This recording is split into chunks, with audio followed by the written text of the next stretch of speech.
सही आंदे ने भले बंदे दा जमाना ही नहीं जिंदे नाल चंगियाई करो ही आंदा पता नहीं जे किसी ने दसिए भी अगे टोया तो उल्टा जेड़ा है वो आंदा पता नहीं है मेरा बुरा प्या करता है।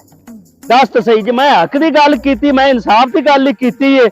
ते तां भी भाई मैं बुरा अच्छू हुण इन्हां नूं जेड़ी भी गल करे इन्हां नूं पुट्ठी पैंदी है। अच्छू रंगा कोई सियाणा है तो दस्सण हक दी गल तो करनी पैंदी है। हुण असीं हक दी भी गल ना करिए शर्म ओए मुसीबत कित्थों आ गई चल मैं आंदा पिया और कर्मा वाले हो तगड़े ने शायद किथे। अच्छा हुण भाईया मैनू तो तू नहीं जानना ना मेरी कबर च पैना ना तू पिंड वाले दी कबर च पैना।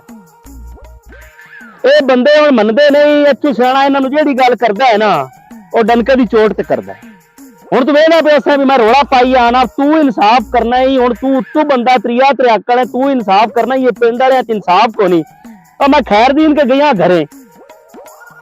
तो मैं जट बैठा रही हूं उसकी सवाणी ने ना पानी पुछया ना चाह पुछया तो मैं खैरदीन नूं आख्या मैं खैरदीन ना भी घर दे विच बुढ़ी होई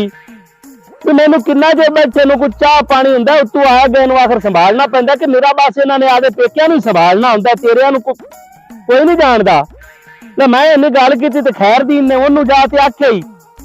बई जेड़ा ना आ गंदी सवाणी आ मेरा जी भरा आ क्यों नहीं पुछे ओ सग्गू आख्या तेनू झूठ पिया होया भौंकी जाना है आप दे ले चाह पानी मेरे तो नहीं दिता जाता मेरे को इन्हां दे अगे नहीं रखा जाता मैनू मेरे को इन्हां नूं नहीं जच्चा जाता जिवें असीं कुत्ते है। ले मैं ये गल कीती मैं कहा खैरदीन ना बुढ़ी तेरे तो वध गई है। खैरदीन ने ओनू 2 सट दित्तियां ने अड ते बुढ़ी ने मियां वो तू चिगड़ी चक्की ते टुर चली अड ते खैरदीन मैनू आंदा है भी ये मेरी तरीवी है तू रुसा दित्ती है ना हुण तू मैनू ये दस ये मैं रुसाई है तू इंसाफ कर मेरा इहदे च की गुनाह है यार मैं हुण इन्हां नूं चंगी भली ना आखा भला ये हुण फैसला तू करना ही इंसाफ तेरे हाथ च हुण तू सारी गल सुन लई है ना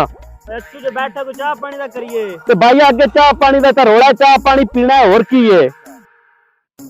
ओए अच्छू सियाणा साडे इलाके दा